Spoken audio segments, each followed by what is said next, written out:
당신이 궁금한 그 질문 지금 바로 답해드립니다. 티버쇼 무엇이든 물어보쇼. 고령화 속도가 빨라지며 간병에 대한 관심이 커지고 있습니다. 간병지옥이란 말이 생길 정도로 환자와 보호자 모두 심적 고통과 경제적 부담감에 시달리고 있는데요. 이 때문에 연명의료에 대한 사회적 논의도 계속되고 있습니다. 누구에게나 닥칠 수 있는 문제, 간병에 대한 모든 궁금증 지금부터 답해드립니다.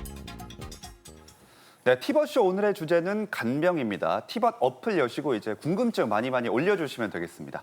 그리고 저희가 4월 7일부터 14일까지 간병에 대한 시청자 여러분들의 궁금증도 미리 받아봤거든요. 설문조사를 진행했습니다. 그 결과는 잠시 후에 공개할게요. 네, 오늘 주제 간병입니다.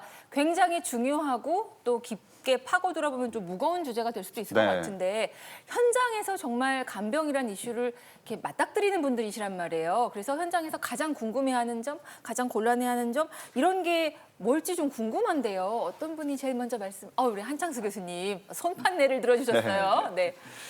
어제 오전에 진료실에서 그 치매 어르신 진료를 하고 잠깐 밖에 나가 계시라고 이제 자녀분들이 먼저 얘기하더니 저한테 이제 조용하게 물어보는 거예요. 저기 어느 정도면 증상이 되면 요양병원에 모셔야 되나요? 그거랑 그리고 요양원에서 받아는 줄까요? 또 하나는 본인은 죽어도 가기 싫다는데 마지막 질문이 뭔지 아세요? 거기서 잘 돌봐주시기는 하는 거죠? 이런 질문들을 제일 많이 하세요.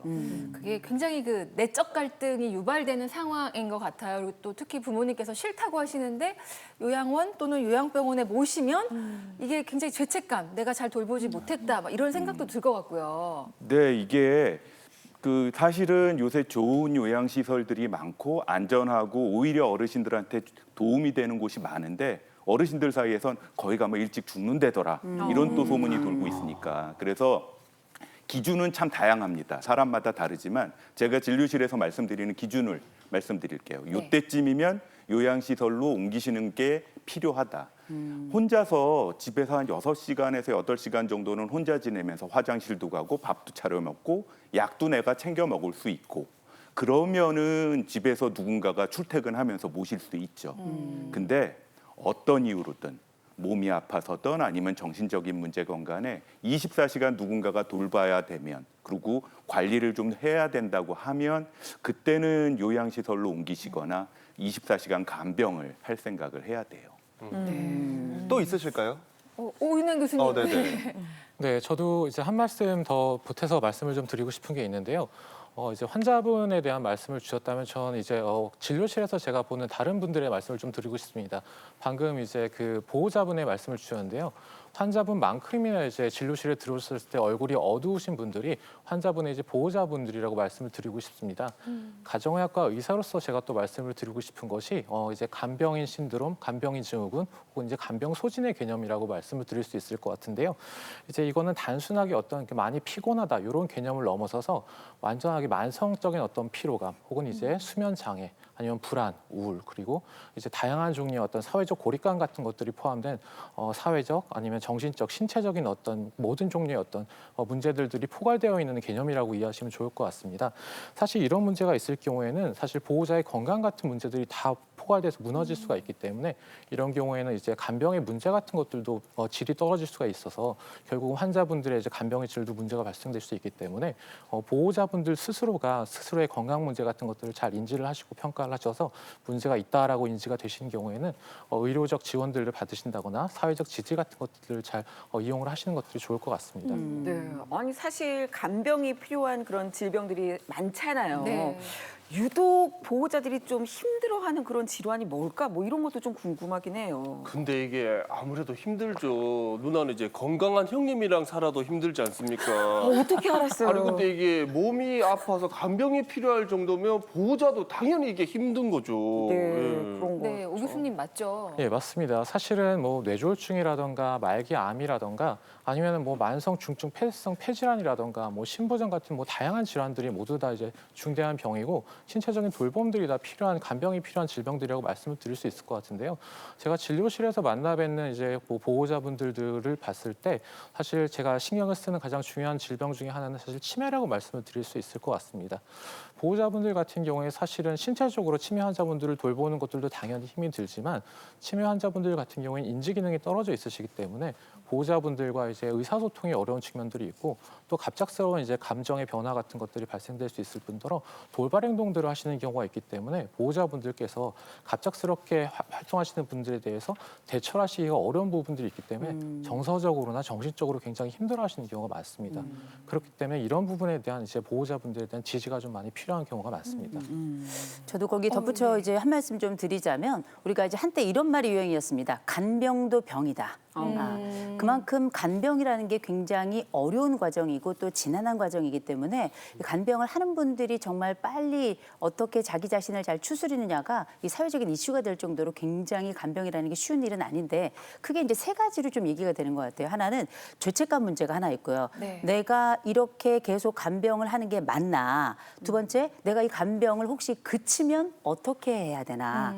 두 번째로는 개인적인 고통이 있습니다. 정말 힘들고 어렵기 때문에 혹시 내가 이러다가 내 아버지를 혹은 내 어머니를 어떻게 할까 봐 혹은 내 자신에 대해서 혹시 내가 험한 일을 할까 봐 이런 걱정을 하시는 분들이 계시고 마지막 하나는 나를 도와주지 않는 다른 가족에 대한 분노 뭐 이런 것들이 굉장히 많고요. 이런 것들이 반복되다 보면 생각해보면 우리가 독박 간병이다, 또 간병 지옥이다, 경우에 따른 간병 살인이다 이런 얘기들이 나오는데 그 이야기가 나올 때까지는 몸은 얼마나 망가졌겠어요. 마음은 얼마나 망가졌겠습니까? 관계도 끊어진 지 오래됐을 거고요. 경제적으로도 굉장히 어렵다. 이런 얘기들을 호소하시는 분들이 굉장히 많고 이러니 우리가 간병이 병이다. 이런 얘기가 나올 정도인데 아마 제 생각에는 법률적으로도 현장에서 굉장히 어려움이 많을 것 같은데 그렇지 않나요, 변호사님?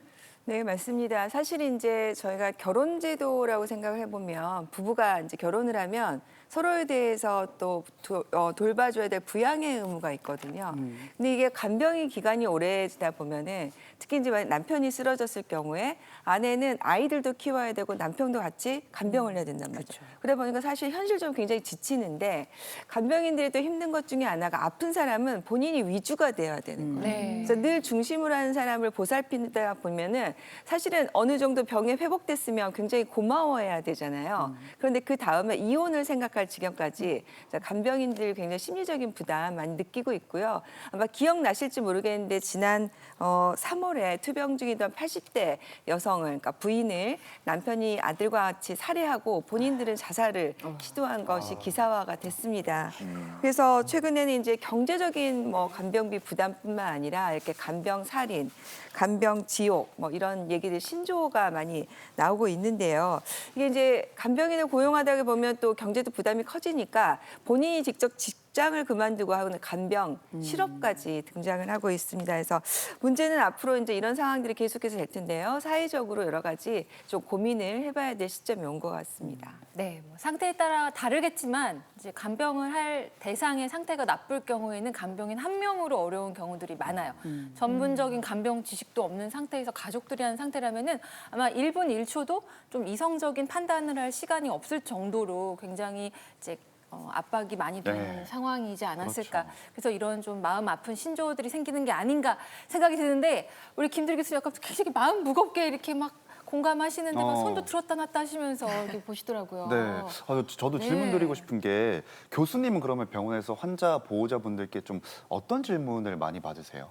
네, 저 같은 경우에 환자 보호자들이 저한테 가장 많이 했었던 질문 3가지가 있습니다. 먼저 첫 번째는 간병인 꼭 써야 되나요? 라는 질문들을 정말 많이 하시고요. 간병비가 너무 비싼데 다른 방법은 없을까요? 라는 질문 하시고 세 번째는 그럼 가족이 밤새 병원에 있어야 하나요? 라는 질문을 굉장히 많이 하십니다. 근데 제가 그 질문을 들을 때마다 항상 느끼는 건 뭐냐면요. 아직도 많은 사람들이 간병은 꼭 가족이 하거나 간병인이 해야 된다라고 생각하는구나라는 생각을 정말 많이 하게 됩니다. 근데 요즘에는요, 간병을 꼭 가족이 하지 않아도 되고 비싼 간병인을 고용하지 않아도 되는 방법들이 많이 있습니다. 그 중에 하나가 간호간병 통합 서비스라는 제도인데요. 이거는 국가가 지정한 병동에 간호사와 그리고 간호조무사 그리고 병동 지원 인력이 함께 팀을 이뤄서 환자를 보살피는 제도라고 보시면 되겠습니다.